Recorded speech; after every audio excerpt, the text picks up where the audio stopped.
Our next speaker is Ian Fowler. Ian is currently working at the Colorado Avalanche Information Center. He's a forecaster in the northern mountains. He's been working with us since 2021. You'll notice from his accent that he's not originally from around here. He grew up in England, which is a skiing mecca, as everybody knows. He spent a bunch of time traveling throughout the European Alps, New Zealand, Canada, Alaska, working as an international mountain guide. He is an IFMGA guide. He's been doing some really interesting work while with us at the CAIC on a stress resiliency program, and that's what he's here to talk to you about. So please welcome Ian Fowler.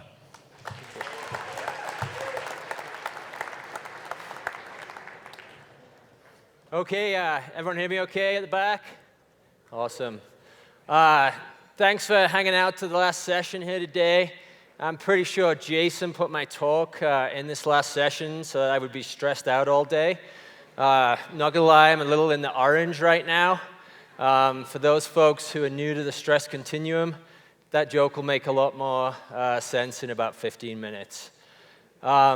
Stress in life is inevitable, as anyone who's ever driven on I-70 can attest. Resiliency is our ability to cope with that stress in a healthy way.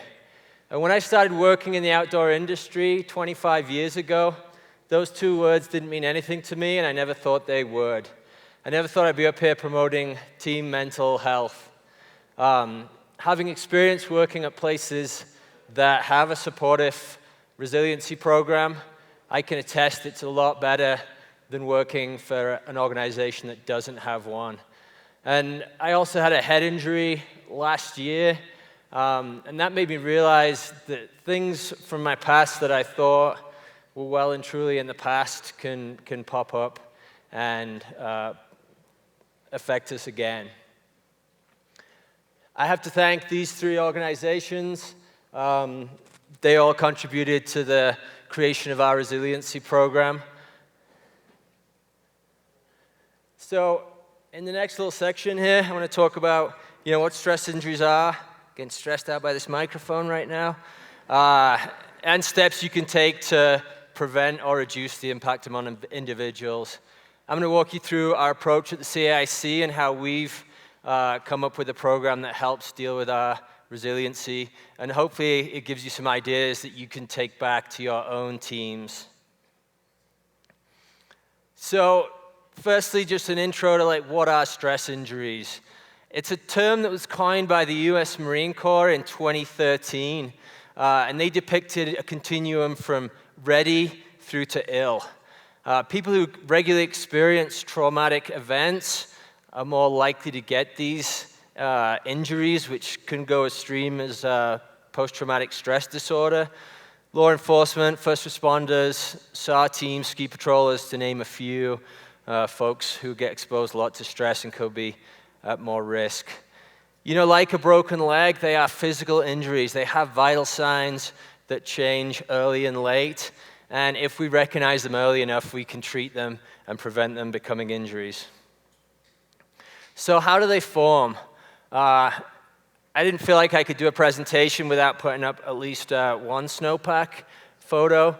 And this is our kind of classic Colorado snowpack, just taking up the hill by the tunnel here. And let's imagine that every one of these weak layers is some kind of event that we found stressful. And just remember, these could be very different from person to person, and we're not just talking work here. We may be getting stressed out at home or in other areas of life also.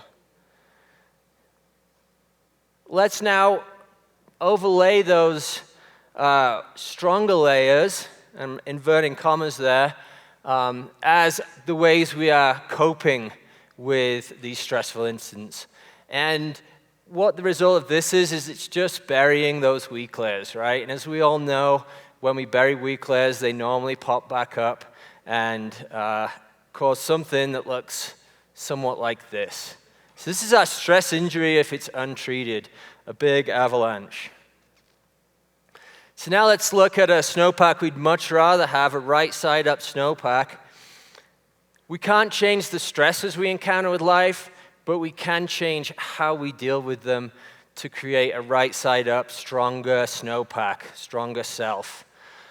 So we can use some more healthy green choice coping mechanisms to help cope with those stresses, and rather than burying them, that helps us process them and makes us stronger in the long run. Generally speaking, these green choices involve community and taking care of ourselves both physically and mentally. If we take this approach, when we get that big 3-foot dump, we can do a little bit more of this rather than just crumpling into an avalanche. So why is resiliency important to us at the CAIC?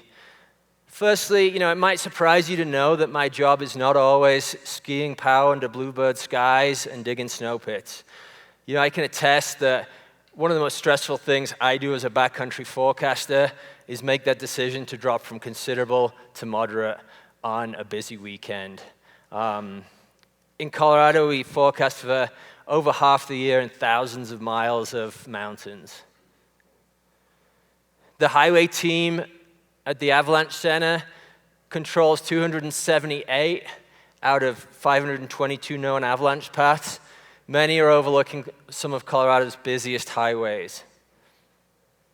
As a team, we work supporting search and rescue, and we also conduct accident investigations on almost all fatalities and other incidents. All this adds up to a lot of stress over the course of a season.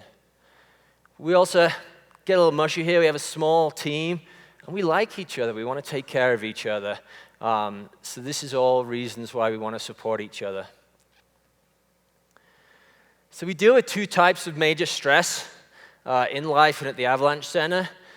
The first is kind of that chronic cumulative stress, forecasting for weeks on end with a persistent weak layer that we're not really sure what it's going to do and it's going to rear its head.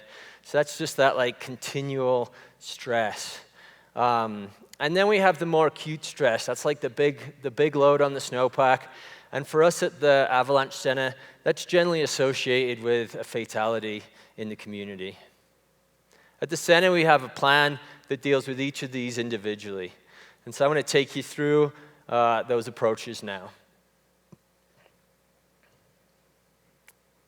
So this may look familiar to you all, but this is actually the Avalanche Center's stress continuum. And so at the Avalanche Center, we started building this program by sending our staff some information from Responder Alliance. They read it, and then we asked them to think about behaviors, traits, or feelings that they felt when they were getting stressed. We took that information, kind of combined it into some buckets, and came up with this stress resiliency stress continuum. And so you can see here, there we go. Just to pick one, we have well rested and ready as our low end of the scale, going all the way up to an inability to sleep without sleep aids at the kind of extreme other end of the spectrum. Now, staff have also been encouraged to come up with their own version of this at staff trainings, and I've yet to be brave enough, but I think the true stress continuum would be if I got my wife to write one of these for me. Chronic stress is largely combated by awareness on a personal and team level. This continuum is really good for gauging whereabouts we are on that stress continuum level and giving us some common language to talk about. So I'm about halfway through now, and I'm trending into the yellow, so that's good for my heart right now. This is another part of our chronic stress, and we took this survey idea from Eldora Ski Patrol, and this is a survey that's filled out once a month by staff. It's 13 questions. It's pretty quick for folks to complete. Gives everyone a chance to stop and reflect how they're feeling and can they make more green choices to support themselves. Also gives us a chance to check in with our resiliency buddies. And then we share the information in these questionnaires with staff at our monthly meetings. And it's a really good time just to reflect and see how we're doing as a team. It's primarily an awareness tool, but obviously, as forecasters, when we get some data, we have to do some analysis of it. So this chart here, don't kind of look too hard at it, but basically, the numbers at the top are kind of scores where folks aren't doing so good, and the numbers at the bottom are scores for like, yeah, I'm doing pretty good. This graph is 2 years worth of data with just the question of how are you feeling mentally. And generally speaking, when we look at all the questions in our questionnaire, we get quite a similar distribution to this. So most folks in this like 75th percentile box are kind of below the 5 level, so kind of below the midline. So that's really good. You know, one thing we are concerned about, and this is probably the biggest tool, is these outliers here. So that's kind of our take home when we look at these in our monthly meetings is, you know, are there some team members who aren't doing quite so good? How we can support those folks? Because small team, just one person not doing well can affect the whole team. And just to remember that I might be doing fine, but somebody else might be having some struggles. Here with the data between the 2 years, we noticed kind of some jumps in both December and February between the 23 season and the 24 season. And both these years, both these months, we had fatalities, 2 fatalities right towards the end of the month. And so although the plan is with the survey to be a reflection of the whole month, it's kind of inevitable that those last few days of the month are going to be more in mind when we're filling out this survey. And truly, this is really good confirmation of what we already suspected. Fatalities in the community are stressful for everyone. This scatter plot shows just a correlation between, you know, how is our teamwork and do we feel respected? And the larger, colorful dots mean that we have more respondents have given that same response combination. And so we had a strong correlation between good communication and people feeling respected, and also mental and physical feelings. Again, super useful for us from an awareness standpoint that we can now start thinking, oh man, I don't feel like exercising very much. That probably means I'm not doing so great mentally either. Or just being aware of our communication style when we're starting to feel stressed so that you know, we're still respecting our teammates. So to move on now to our more acute stress events, and back to my original snowpack analogy, this would be like the 3-foot storm on a weak snowpack, like a very rapid loading event. And generally, at the Avalanche Center, that's associated with a fatality. But it also might include one of these exposures that kind of elevate just a fatality and makes it more traumatizing potentially.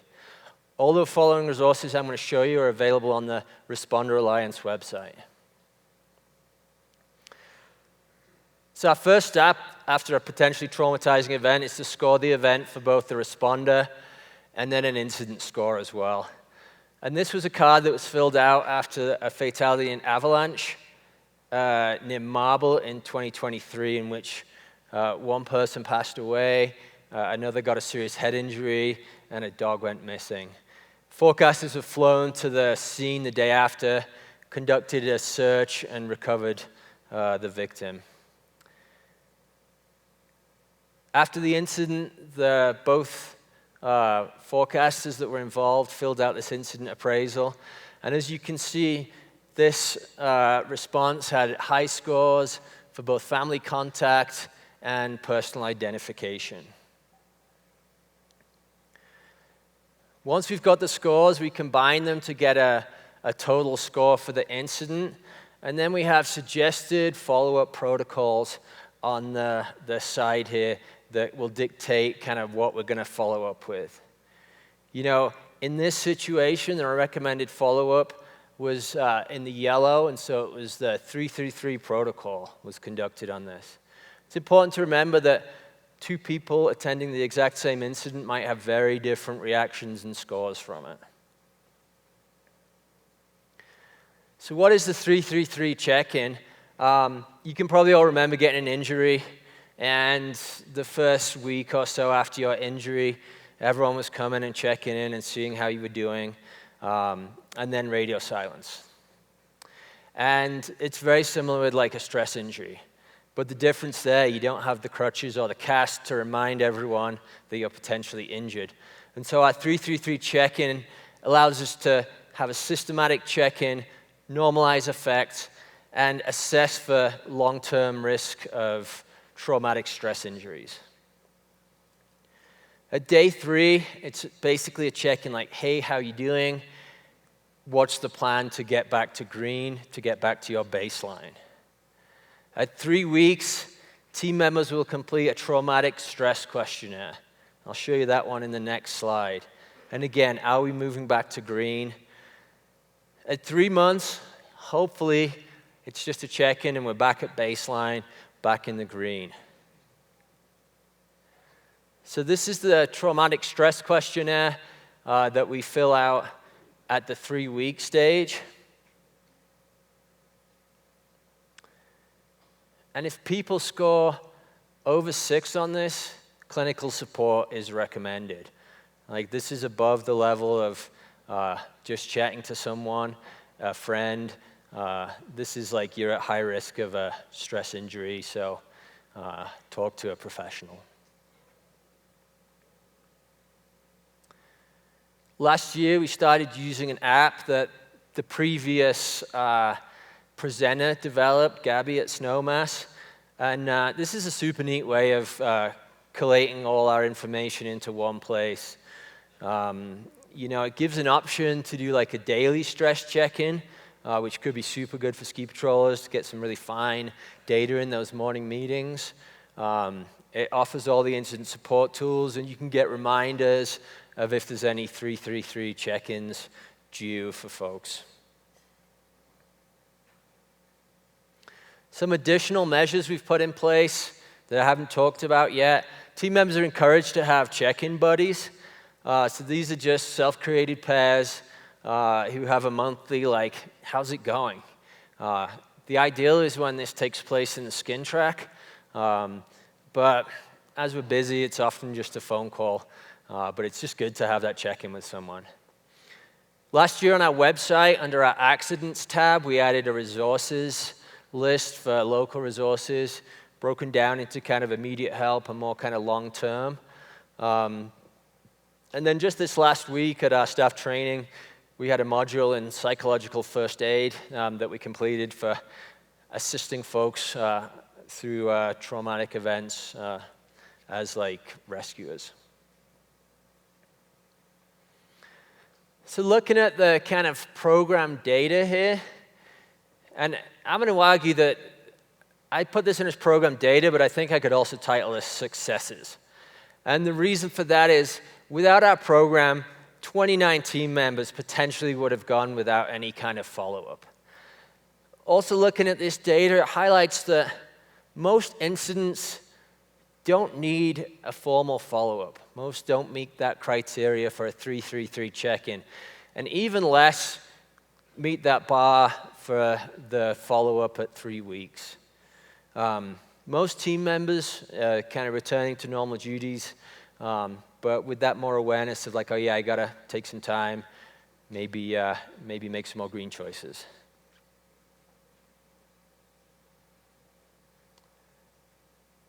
So over the 2 years we've been running our program, we've got 300 questionnaires filled out. You know, that means everyone took at least 30 seconds every month to just think how they were feeling. And do they need to make some more green choices to kind of help themselves out?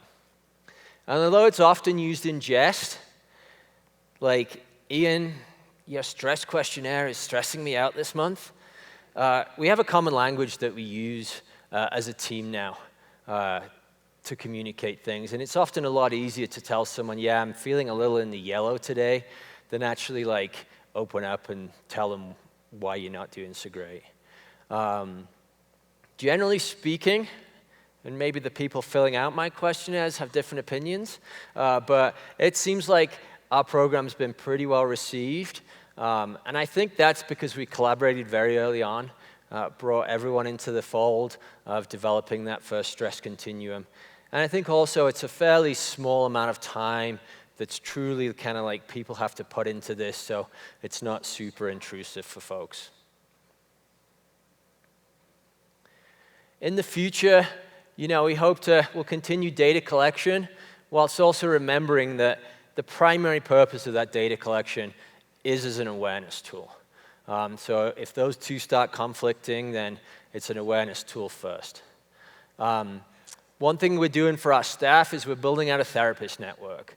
And what that's going to look like, I'm plagiarizing heavily from the AAA and the American Alpine Club, but we're trying to find a list of therapists who are in network for our state insurance, but who also have experience with first responders, search and rescue, and other organizations so that our team can get the best help possible as quick as possible. We'll continue offering CE opportunities in this area for staff, and we may revisit how we conduct our 333 check-ins to make those more efficient.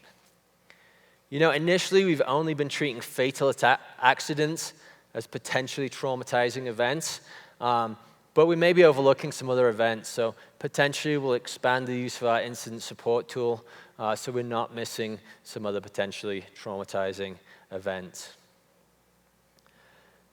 Although I've shown you our process as an avalanche center, a very similar pathway is possible for any organizations. Whether you're working as a ski patrol, heli ski operation, search and rescue team, sheriff's office, you can probably benefit from a stress resiliency program. If you're starting or boosting your own team, then I would highly recommend visiting the Responder Alliance website. They have a great website, community meetings, and offer a great structure to help folks get going. And for a minimal amount of work, you can put a system in place that one day you may be really, really happy for as a team. So now I'm kind of edging hopefully more towards green, depending on what questions I get, Ron. So does anybody have any questions? Thank you.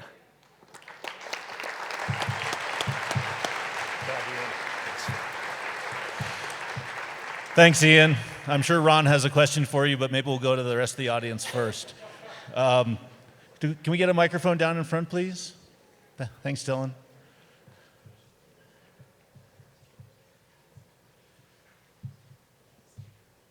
I'm just wondering if you've looked into any body work for stress. So I know that when your body gets stressed, when your mind gets stressed, it can tense up your muscles or your hippocampus, which controls your emotion center, can kind of tense your spine.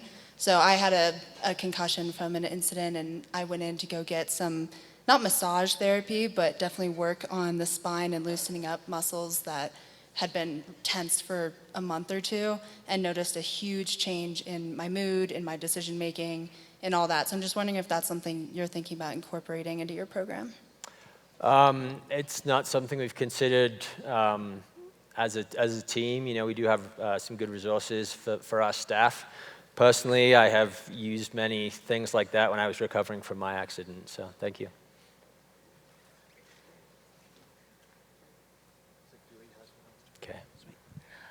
For this study, did you just look at results from the CAIC? And also, is this a resource that's available for mountains? And do you know of any mountains that ski patrollers are using this?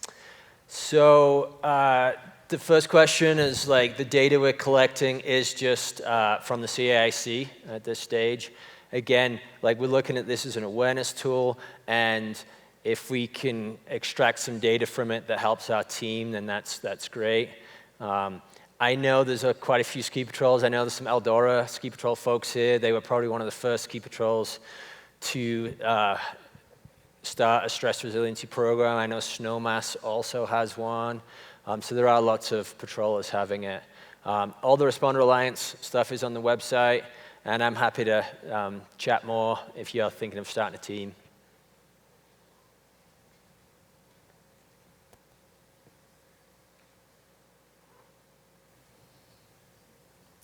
Great. Thanks, Ian. Thank you. Now you're totally in the green.